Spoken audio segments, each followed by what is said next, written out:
Remark नहीं लिखवाए, मुंह से बताए हैं कई बार, लिखवाए नहीं, मुंह से बोले हुए। रिमार्क लिखो, रिमार्क इसमें लिखना for a finite dimensional,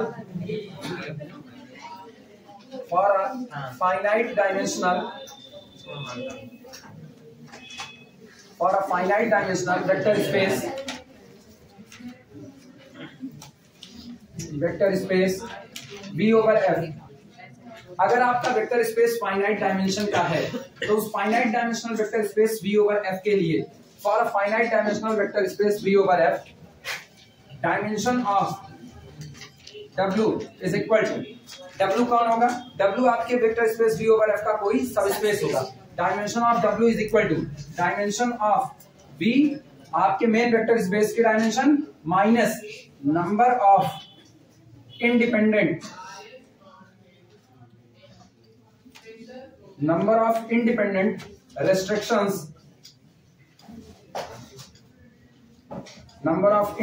restrictions on W। कोई भी कल को कहे कि किसी सब स्पेस की डायमेंशन क्या होगी, फाइनाइट के लिए बात है, इनफाइनाइट के लिए बात नहीं, तब कहा जाता है कि आप अपने main vector space V over F की डायमेंशन बता दीजिए और W के ऊपर जितने इंडिपेंडेंट रेस्ट्रिक्शंस लगे हुए हैं उनको बता दीजिए। दोनों का डिफरेंस जो निकल करके आएगा वही W के लिए किसका काम करेगा? डायमेंशन का। ये याद रखना, एग्जाम में डायमेंशन निकालने को कहेगा तो ये फार्मूला केवल तुम्हारी चेकिंग में मदद करेगा। बस खाली ये चेक करना कि तुम्हारे द्वारा निकाली गई सब स्पेस की डायमेंशन सही है या नहीं। तुम इसका एग्जाम में इस्तेमाल नहीं कर सकते हो। ये शॉर्ट टर्म फार्मूला होता है जो कंपटीशन के एग्जाम के लिए अच्छा होता है, लेकिन जब आप ग्रेजुएशन में एग्जाम दे रहे हो तब आपको अगर शर्तें दे करके कहा है तो पहले आप W को निकालिए और वहां से आप गिनिए नंबर ऑफ आर्बिट्री कांस्टेंट, वो आपकी डायमेंशन बनेगा। क्लियर है? फार्मूला कहीं पर भी गलत नहीं होगा, ये फार्मूला वैलिड है और ट्रू है ये फार्मूला, लेकिन एग्जाम पर्पस के लिए तुमको इसको इस्तेमाल करने की आजादी नहीं है। जैसे डीएल हॉस्पिटल रूल, वो इंटर में रोक होती थी, फार्मूला गलत नहीं है, सही है, 0/0 ∞/∞ का फॉर्म बनेगा, आप डीएल हॉस्पिटल रूल लगा दो, लेकिन आप हरदम उस बात को नहीं कर सकते हो इंटर में। ग्रेजुएशन में आप करते हो भयानक तौर पर, लेकिन इंटर में रोक लगी। इंटर में आप बाई एक्सपेंशन ही निकालते हो। चलो शुरुआत करते हैं, इसी का एप्लीकेशन दिखाते हैं तुमको।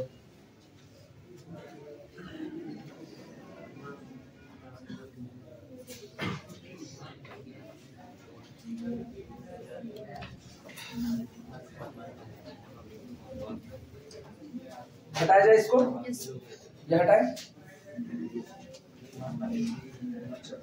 प्रॉब्लम नोट करना, प्रॉब्लम दी गई है,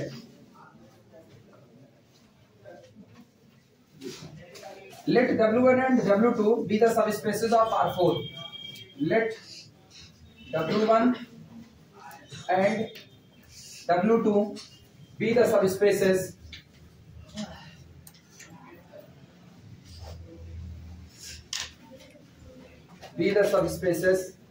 of R4। W1 आपको दिया गया है, W1 is equal to A, B, C, D such that B plus C plus D is equal to 0। W2 आपको दिया गया है, W2 is the collection of 4 tuple A, B, C, D such that A plus B is equal to 0, comma C is equal to 2D। Find the dimension of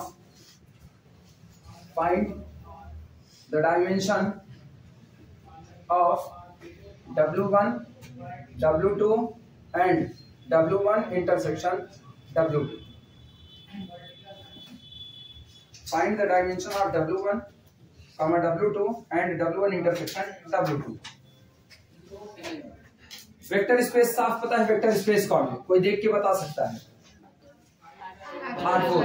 ठीक, जब तक कोई कुछ खास मेंशन नहीं है तब तक हम लोग इसको R4 ओवर R समझेंगे। लिख दो R4 ओवर R। ये हमारा वेक्टर स्पेस है R4/R। सब लोग जानते हो R4/R की डायमेंशन कितनी होती है? 4, क्योंकि इसका स्टैंडर्ड बेसिस कौन होता है? 1 0 0 0 0 1 0 0 0 0 0 0 1 0 0 0 0 1। 4 स्टैंडर्ड बेसिस में 4 एलिमेंट आए, तो इसका मतलब नॉन स्टैंडर्ड बेसिस में भी कितने एलिमेंट आएंगे? 4। और हर बार बेसिस में 4 एलिमेंट आने का मतलब है आपकी डायमेंशन कितनी हुई? 4 हुई। अब सुनो, फार्मूला आपको इतनी आजादी देता है ना, आप तुरंत बोल सकते हो कि W1 की डायमेंशन 4-1 होगी। एक क्या तो रेस्ट्रिक्शंस लगी है और एक ही रेस्ट्रिक्शंस लगी है, तो वो अकेली है, तो इसका मतलब वो कैसी है? इंडिपेंडेंट। जब आपके ऊपर एक ही शर्त लगाई गई है तो वो शर्त दूसरे के ऊपर डिपेंड तो नहीं है, वो शर्त कैसी हो गई? इंडिपेंडेंट। तो मेन वेक्टर स्पेस की डायमेंशन कितनी हो गई? 4। सब स्पेस के ऊपर लगी हुई रेस्ट्रिक्शंस कितनी हो गई? 1। 4-1 कितना? इसकी डायमेंशन 3। काम खत्म। यहीं पर W2 की बात करो, W2 के ऊपर क्या रेस्ट्रिक्शंस है? 2। आपको ये चेक करना है क्या ये दोनों रेस्ट्रिक्शंस एक दूसरे के ऊपर डिपेंड तो नहीं है? नॉर्मली नहीं डिपेंड, ठीक। ये दोनों एक दूसरे पर नहीं डिपेंड है, तो क्या रेस्ट्रिक्शंस? 2। तो 4 - 2 करो, कितना आया? 2। इसकी डायमेंशन कितनी हो गई? 2। ऊपर वाले की 3। इंटरसेक्शन के लिए आपको इन दोनों शर्तों को एक में मर्ज करना पड़ेगा और उसके बाद पता करना है कितनी शर्तें इंडिपेंडेंट हैं और कितनी शर्तें डिपेंडेंट हैं। आप नंबर ऑफ इंडिपेंडेंट रेस्ट्रिक्शंस पता कर लो, उतना घटा करके आप डायमेंशन बता सकते हो। ये सबसे आसान रास्ता होता है, लेकिन अगर सॉल्व करना पड़े तो आपको पूरा काम करना पड़ेगा। क्लियर है ये बातें? चलो लगाने की शुरुआत करते हैं। चलो जल्दी बैठो।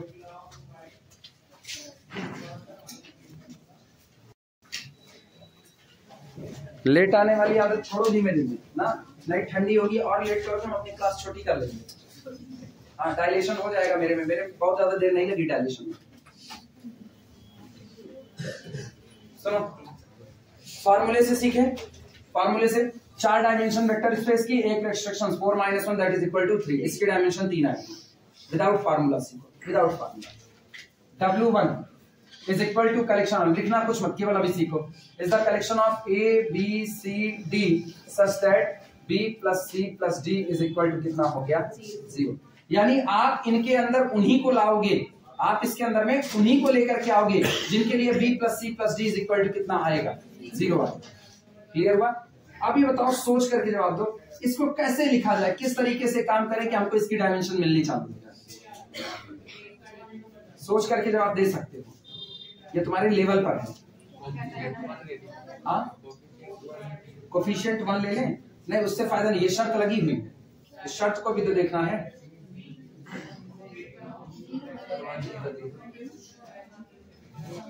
सुनो, इधर बात सुनो, एक काम करो, अरे इधर सुनो, तुम लोग उल्टा पुल्टा सोचने लगते हो। ये बताओ, ये क्या लिखा गया है? B + C + D is equal to कितना? जरा मैट्रिक्स बनाओगे यहाँ कितना? 1। B का कोफिशिएंट 1 या छोड़ो, क्या 0 × A + दिस ऐसा लिखा जा सकता है कि नहीं? बताओ, A का कोफिशिएंट 0, B का कोफिशिएंट, C का और D का, और ये डॉटेड लाइन 0। एक ही तो पाइवट चढ़ेगा। नॉन पाइवट की संख्या कितनी हुई?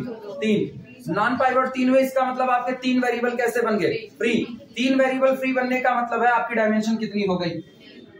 ऐसे भी फॉर्मूले से निकालोगे तब भी हो, इससे निकालोगे तब पर भी हो, अलग नहीं आने वाला। सुनो, सिस्टमैटिक अगर इससे लिखना हो तो कैसे लिखोगे वो सुनो। सिस्टमैटिक का ये जो कुछ भी लिखा गया है इसको तुमको पहचानना है वास्तविकता में ये क्या लिखा गया है। ये सॉल्यूशन सेट लिखा गया है। होमोजीनियस नॉन होमोजीनियस सब लोग पढ़ चुके हो ना। कह रहे हैं आप W1 को इकट्ठा कीजिए, लेकिन W1 में वही लोग आएंगे जो इसका सॉल्यूशन होंगे। W1 में कौन आएगा? जो इस कंडीशन को सेटिस्फाई करेगा, उसके अलावा तो नहीं आ सकता ना। अब ये बताओ, हम एक कंडीशन सोच रहे हैं, 1 ले लिया, इसके बाद फिर हमने ले लिया 4, इसके बाद ले लिया 2 और इसके बाद ले लिया -6।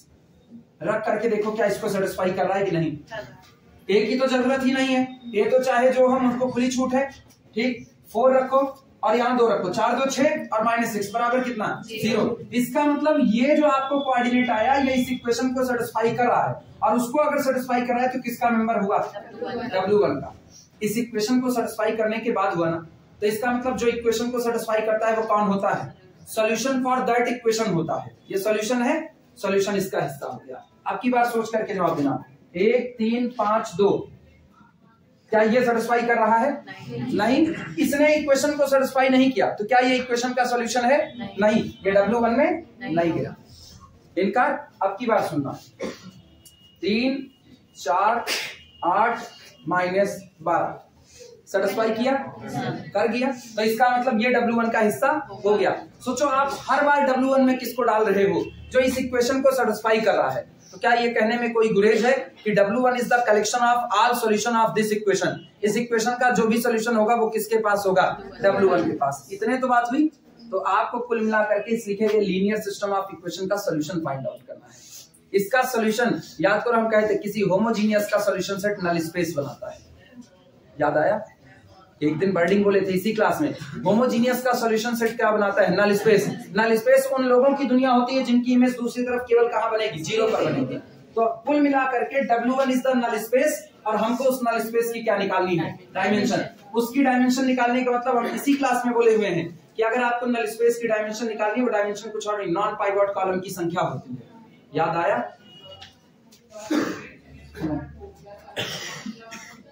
हम इसी इक्वेशन को सुधार के लिखते हैं। यहां देखना, W1 इज, लिखना मत, केवल देखो, अभी हम कुछ लिखा ले। W1 is solution of 0A + B + C + D is equal to 0। सही या गलत? सही है। आओ इसका सॉल्यूशन निकालते हैं। Change it in matrix form. कुछ लिखना मत, ये सब लिखना नहीं है। Change it in matrix form. इसको चेंज कर दो किसमें? मैट्रिक्स हिस्से में। बोलो क्या बनेगा मैट्रिक्स के हिस्से में? 0 1 1 1 A B C D, और इधर कितना? 0। यही बना। सोचो अपनी आर्गुमेंटेड मैट्रिक्स क्या बनी? 0 1 1 1 डॉटेड लाइन 0। कई पाइवट आए? 1। और फ्री वेरिएबल कितने आए? 3। जितने फ्री वेरिएबल उतनी ही आपकी क्या बनेगी? डायमेंशन। तो इसका मतलब आपकी डायमेंशन कितनी हुई? 3। This implies that dimension of W1 is equal to number of non pivot column. Non pivot column, और नॉन पाइवट कॉलम अपने हैं कितने? 3। तो W1 की डायमेंशन कितनी? 3। अब चाहे तो इतनी मेहनत करके निकालो, और चाहे सीधे सीधे बोलो dimension of W1 is equal to dimension of main vector space minus number of independent restrictions. एक ही रेस्ट्रिक्शन से इंडिपेंडेंट है, 4 में से 3 गए, कितना आया? क्लियर हुआ? ये प्रॉपर तरीका है निकालने का, वो फार्मूला है निकालने का। है दोनों सेम टू सेम, अलग दोनों नहीं। चले लिखा जाए। किससे लिखें? प्रॉपर तरीके बाई फार्मूला चले। बाई फार्मूला चले, निकालना तो जानते ही हो। ठीक,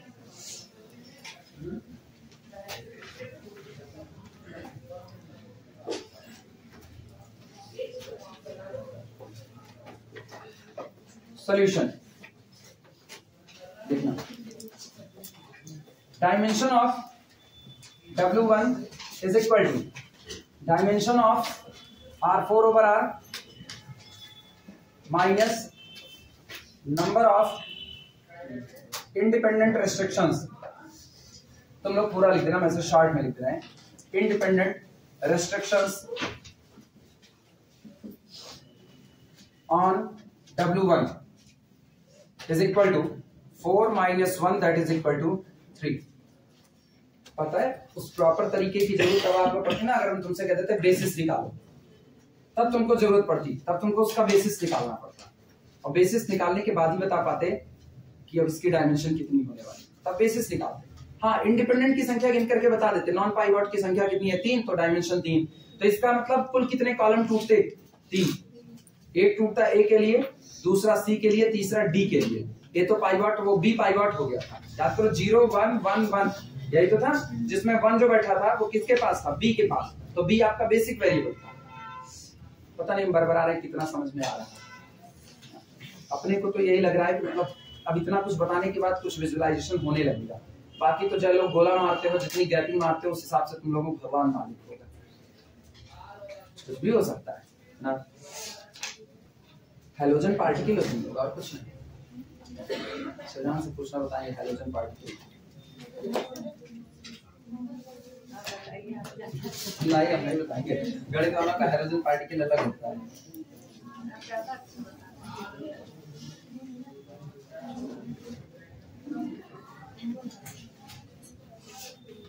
चले अगला लिखें। चलो dimension of W2, dimension of W2 is equal to dimension of R4 over R minus number of independent restrictions on W2। अब सुनो, अब हम रेस्ट्रिक्शंस चेक करेंगे, क्या ये रेस्ट्रिक्शंस एक दूसरे पर डिपेंड है या इंडिपेंडेंट है, ये हम चेक करेंगे। इधर देखना, पहले वाली शर्त देखना, पहली वाली शर्त क्या है? पहली शर्त है 1 into A plus 1 into B plus 0 into C plus 0 into D is equal to कितना? 0। दूसरा देखना, दूसरा क्या लिखा है? 0 इंटू ए प्लस अगला कौन है? 0 इंटू बी, फिर कितना है? 1 इंटू सी प्लस सी और minus 2d is equal to 0। चलो इससे मैट्रिक्स बनाते हैं।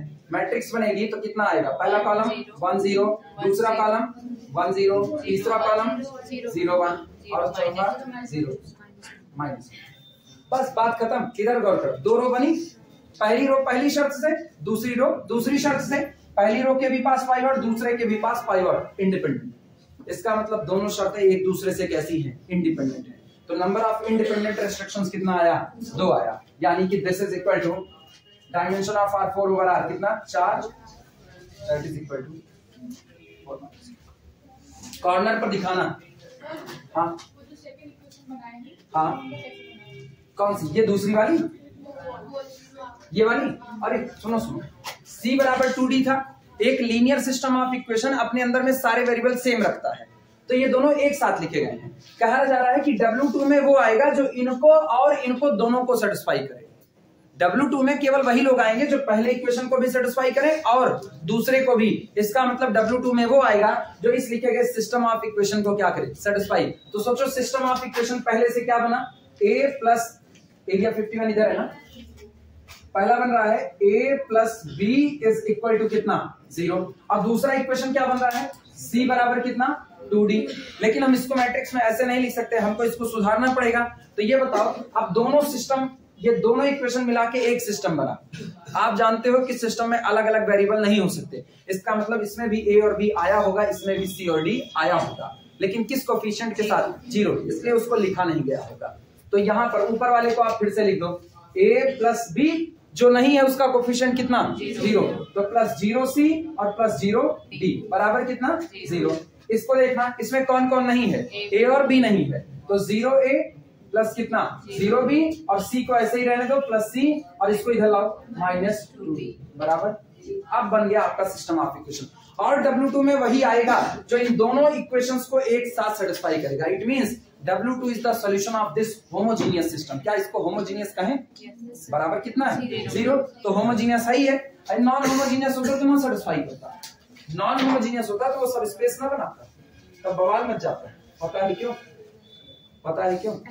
अगर नहीं, अगर ये नॉन होमोजीनियस हो जाए, जैसे हम कहें ना 3 लिख दिया, अब इसी W2 के ऊपर जो रेस्ट्रिक्शंस लगी है उसमें यहां पर 3 लिख दिया, अब ये सब स्पेस नहीं बनाएगा। क्यों?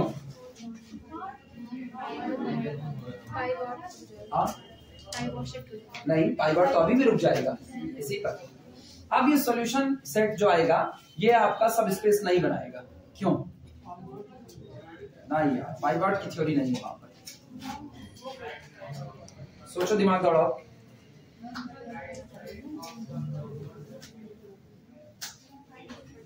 ओरिजिन इसको सेटिस्फाई नहीं करेगा। हाँ, अभी अकल चली ना। सुनो, इसके सॉल्यूशन सेट में ओरिजिन आएगा ही नहीं, और जब तक ओरिजिन नहीं आएगा एडिशन की आइडेंटिटी नहीं है। एडिशन की आइडेंटिटी नहीं है तो क्या आप ग्रुप बना सकते हो? जो ग्रुप नहीं बना सकता वो वेक्टर स्पेस नहीं बना सकता, इनकार है। इसीलिए ना आप बचते तब हो जब आप होमोजीनियस रेस्ट्रिक्शंस के साथ आते हो। नॉन होमोजीनियस रेस्ट्रिक्शंस के साथ आप नहीं बचोगे, उधर आपको जाना है निश्चित तौर पर। क्लियर हुआ?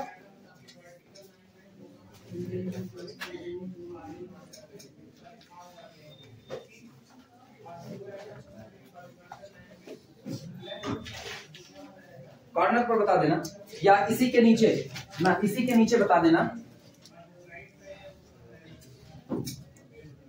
क्यू ब्रैकेट बना देना और उसमें लिख देना number of independent restrictions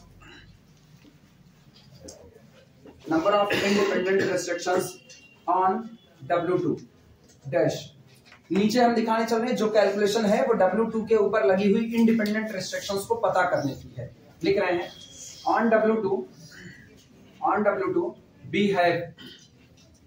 we have two restrictions on W2 we have two restrictions। कौन कौन से दोनों restrictions बोला? पहला restrictions है A plus B is equal to कितना 0 और दूसरा है C minus 2D is equal to कितना 0। वैसे भी साफ जाहिर है क्योंकि ऊपर में केवल A और B इन्वॉल्व है, नीचे में C और D दोनों का आपस में कनेक्शन ही नहीं है। उसके बावजूद भी अगर मैट्रिक्स में जाना चाहो तो दिस इंप्लाइज दैट मैट्रिक्स बोलना पहला कौन 1 0 0 दूसरे में 0 0 1 -2 कितना A B C D और बराबर कितना 0 रखता है। Pivot both row have the pivot. इतना लिखने के बाद both row have the pivot so both restrictions are independent to each other. लेकिन पहले इतना लिख लो था यार, नहीं आएगा या हम ही लिखते हैं both row are pivot। row implies that restrictions are independent।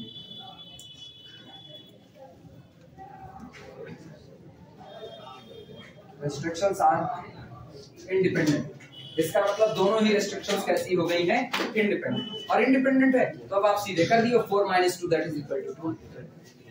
इसका सबसे बड़ा फायदा यही है कि आपको पता है आपको बहुत ज्यादा निकालना है। अदरवाइज ना हम सॉल्व करते हैं नॉन पाइवट की संख्या गिनते हैं और उसके बाद आता है। और गौर करो सॉल्व करने के बाद जरा नॉन पाइवट की संख्या गिनो। नॉन पाइवट ये कौन नॉन पाइवट हुआ B और इधर कौन नॉन पाइवट हुआ D। तो B और D आपके कैसे वेरिएबल होते हैं फ्री। दो फ्री वेरिएबल का मतलब है आपके नल स्पेस की डायमेंशन कितनी होती है 2 और नल स्पेस की डायमेंशन 2 होने का मतलब W2 है कौन W2 is the null space.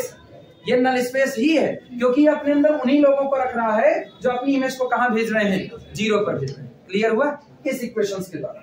इसीलिए इसकी डायमेंशन कितनी बढ़ती है 2।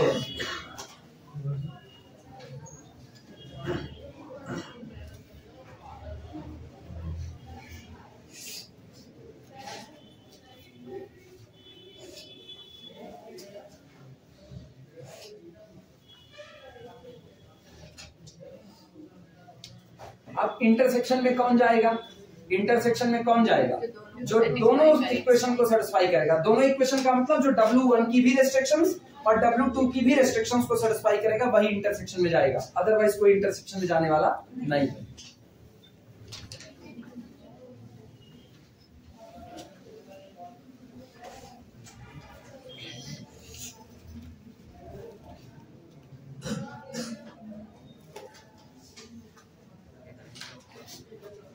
नोट करो फिर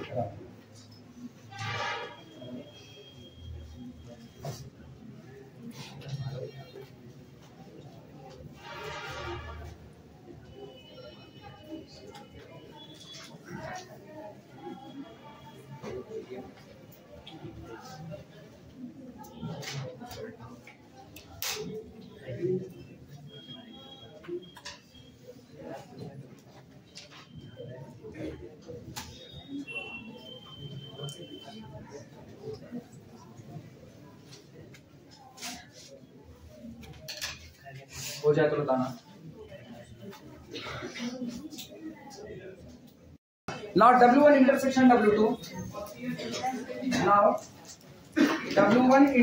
W2 is the collection of, सुनो किसका कलेक्शन होगा W1 intersection W2 उन पेयर्स का उन 4 टपल का कलेक्शन होगा ABCD जो इस प्रकार होंगे कि पहले वाली कंडीशन को भी सेटिस्फाई करे और दूसरे को भी। यहां और लग रहा है और नहीं, और होता तो यूनियन में आ जाते हैं। तो सच that B plus C plus D is equal to 0। यहां से कितना A plus B is equal to 0 और कितना C minus 2D is equal to जो इनको सेटिस्फाई करेगा वो आएगा, इसके अलावा कोई नहीं आएगा। क्लियर हुआ? अपने को वो पॉइंट चाहिए ना जो इन सबको अव्वल तो इंटरसेक्शन फाई नहीं हो सकता क्योंकि जीरो तो बिलोंग करेगा तय बात है। अपने को देखना क्या कोई और भी आ सकता है, तो देखो और कैसे आएगा उसकी सॉल्विंग। दिस इंप्लाइज दैट आपकी हम पहले बेसिस निकाल दें, डायमेंशन निकालना तो हमको पता है तीनों इंडिपेंडेंट है। 4 - 3 कितना आएगा 1, तीनों इंडिपेंडेंट है पता है। अपने पाइवट बनाने जाएंगे तो भाई तीनों कॉलम पाइवट चढ़ जाएंगे। क्लियर हुआ? आप सुनना, हम पहले बेसिस निकालते हैं b + c + d। अच्छा ऐसे लिखे चाहे a + b पहले लिखे, a + b पहले लिखेंगे तो a के पास पाइवट रहेगा। इक्वेशन ही तो है, तीनों का इकट्ठे सेटिस्फाई करना, चाहे पहले इसको करो चाहे पहले इसको चाहे पहले इसको। तो पहले हम यही करते हैं, a + b = कितना 0। ठीक, उसके बाद कौन हुआ b + c + d = कितना 0। और अगला कौन हुआ c - 2d = 0। इंप्लाइज दैट, यहां से बोलना मैट्रिक्स फॉर्म में ये सिस्टम क्या बनेगा, मैट्रिक्स फॉर्म बोलो 1 0 0। अगला कौन होगा 1 1 0। अगला कौन होगा 0 1 1। अगला कौन होगा 0 1 -2। क्या ये ऑटोमेटिकली अपने आप इक्लान फॉर्म में है कि नहीं है? Matrix form pivot automatically echelon form हो गया कि नहीं? केवल एक चीज लिखिए बस, इसको पहले लिखिए इसको बाद में लिखा है। कोई दिक्कत किसी को इसमें? पीछे किसी को इसमें कोई दिक्कत? चलबे नहीं करेंगे, खोपड़ियों नहीं झलकेगी, है दिक्कत कि नहीं है? हाँ इस मफलर बांध लिया कटाइए एकदम पैक, हिलबो नहीं करेंगे इन लोग। This is equivalent. सुनो अब ले चल रहे हैं इसको कहां पर, रिड्यूस्ड इक्लान में, क्योंकि वहां से अपने को ना बेसिस पता करना ज्यादा आसान है। बोलो ये पाइवट है, इसके ऊपर का क्या किया जाए 0। क्या ऑपरेशन लगाएं r1 goes to r1 - r2। अच्छा ये पाइवट है, इसके ऊपर का 0 करना लगाएं r2 goes to r2 - r3। बोलो कितना आएगा 1 1 - 1 0 -1 -1। ऐसा क्या एक काम करे ना, पहले इसी को लगा दे, तब ये 0 हो जाएगा तो ऊपर जिंदा नहीं, तभी फिर पाइवट के ऊपर बचाना पड़ेगा। रुको, फर्स्ट ये देन नीचे से ऊपर जा रहे हैं फिजिक्स के नियम को तोड़ते हुए। फर्स्ट ये देन ये, तो पहले R2 को बदल दो, ये तो रहा 0 0 1 -2 0। चेंज करो 0 1 1 -1 0 1 -2। सही है? अब घटाना, ये तो 1 रहा 1 -1 0। अगला हाल देखना 0। अच्छा इससे घटा रहे ना, अगला -3। और ये कितना, आओ बोलो यहां से a बराबर कितना, a बराबर कितना -3d या +3d। अच्छा b बराबर कितना -3d और c बराबर 2d और d कैसा d स्पीड। 3 पाइवट चढ़े थे, गौर करना 3 पाइवट चढ़े थे। 3 पाइवट चढ़ने का मतलब है ये तीनों पाइवट कहां से आए थे, रिस्ट्रिक्शन से आए थे। वो तीनों रिस्ट्रिक्शंस कैसी थी, इंडिपेंडेंट। और गौर करो 3 रिस्ट्रिक्शन से इंडिपेंडेंट का मतलब 4 - 3 डायमेंशन कितनी आनी थी 1। नॉन पाइवट कॉलम की संख्या बोलो, डायमेंशन कितनी 1। बराबर बैठा कि नहीं? अच्छा, this implies that solution set लिखना है। Solution set A B C D = केवल एक कॉलम टूटेगा D के लिए, D को बाहर करो, कितना 3 -3 2 1। सुनो जरा ध्यान देना, ये जो लाइन है ना, सॉरी ये जो वेक्टर है, ये देखो W1 में कंटेन हो रहा है। यही 3 जोड़ो नीचे वाले, कितने आए B C D ऐड करो, कितना आया 0। और वहां शर्त क्या थी B + C + D बराबर कितना 0। सेटिस्फाई किया।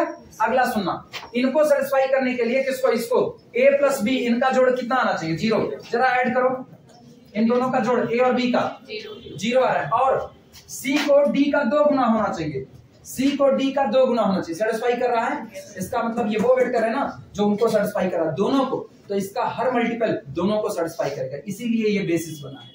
इसका मतलब जैसे implies that basis for W1 intersection W2 is equal to कौन होगा बेसिस, ये 3 - 3 2 1 और this implies that dimension of W1 intersection W2 is, वही एक बार सोच करके लिख लो बस, ये पूरा मैथ को मिटा नहीं सकते हैं, तुमको कॉम्प्रोमाइज करना पड़ेगा, तुमको कॉम्प्रोमाइज करना पड़ेगा, हम पहले बता रहे हैं ना, सबको कॉम्प्रोमाइज करना पड़ेगा। इस पूरे बोर्ड में ऊपर की जगह नहीं है मेरे पास कि अब लिख सके, इसीलिए कैलकुलेशन है, कुछ तो दिमाग चलाओगी कि कुछ नहीं चलाओगी?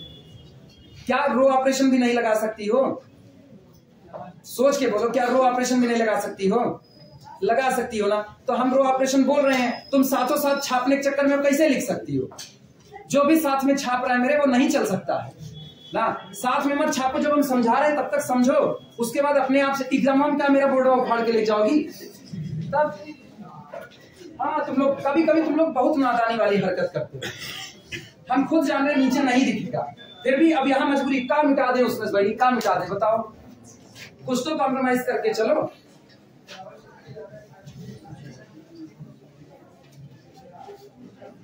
Dimension of W1 intersection W2 is equal to कितना हुआ? 1 हुआ। अब अपने आप से कैलकुलेशन करो, जो नहीं आएगा हम बताने वाले हैं, अब करो। हाँ, क्या हुआ? डायमेंशन 2 कैसे हो सकती है? अरे इनइक्वालिटी आपको पॉसिबिलिटी दे रही है, 1 से 2 के बीच में बैठेगी, कंफर्म है 2 बैठेगी नहीं, 1 से 2 के बीच में कोई और नंबर आएगा नहीं, तो या तो डायमेंशन 1 होगी या तो 2 होगी, मेरी डायमेंशन 1 बन चुकी है, 2 की पॉसिबिलिटी नजर है। ये तो कल भी बताए थे, परसों जब पॉसिबिलिटी लिखा रहे थे, हम कहते हैं ये आपको केवल और केवल पॉसिबिलिटी देगी और कुछ नहीं देगा।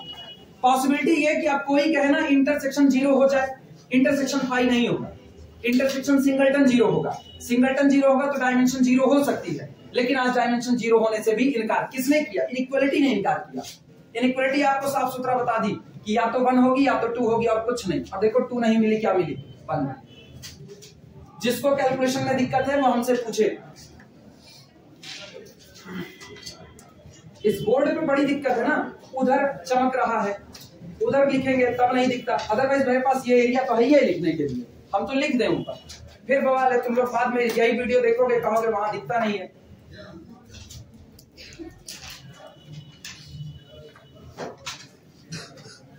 इतने के बाद मुझे नहीं लगता है कि किसी को बोर्ड देखने की जरूरत है, इतने के बाद, इतने तक देखते हो, इतने के बाद किसी को अगर कोई इतने के बाद बोर्ड देखता है तो वास्तविकता में वो खाली साथ में छापने की कोशिश कर रहा है बस।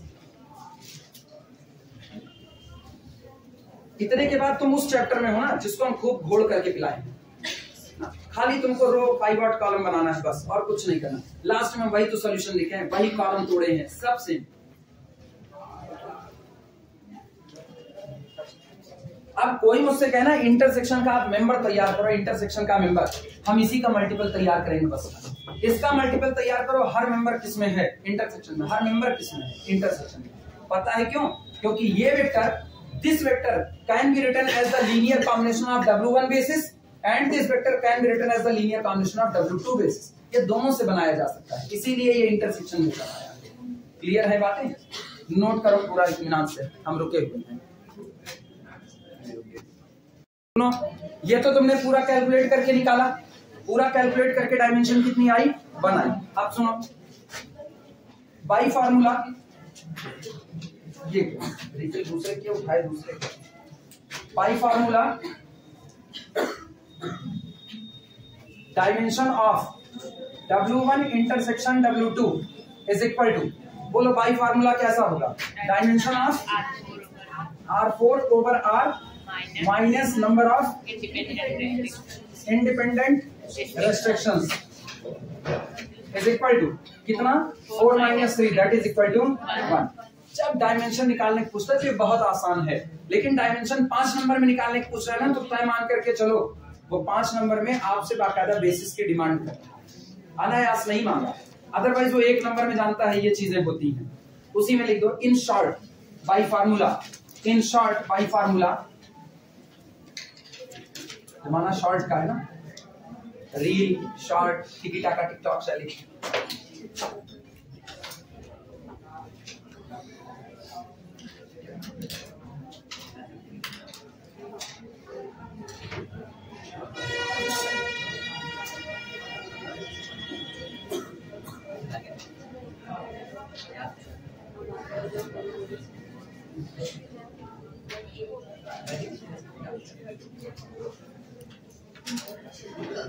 ये याद रखना, जब आपको रेस्ट्रिक्शंस देता है, गौर करना, जब आपको रेस्ट्रिक्शंस देता है तब तो आप बेसिस ओसिस बता सकते हो। रेस्ट्रिक्शंस नहीं देता है ना तो आप बेसिस ओसिस नहीं बता सकते। तब आपको अपने आप से बनाना पड़ेगा स्पैन ऑफ दिस, कौन इसके स्पैन में जाएगा कौन नहीं। हालांकि इतना हार्ड जाता नहीं, इतना हार्ड तुम लोग एक फिर लिखना अगला मिलकर।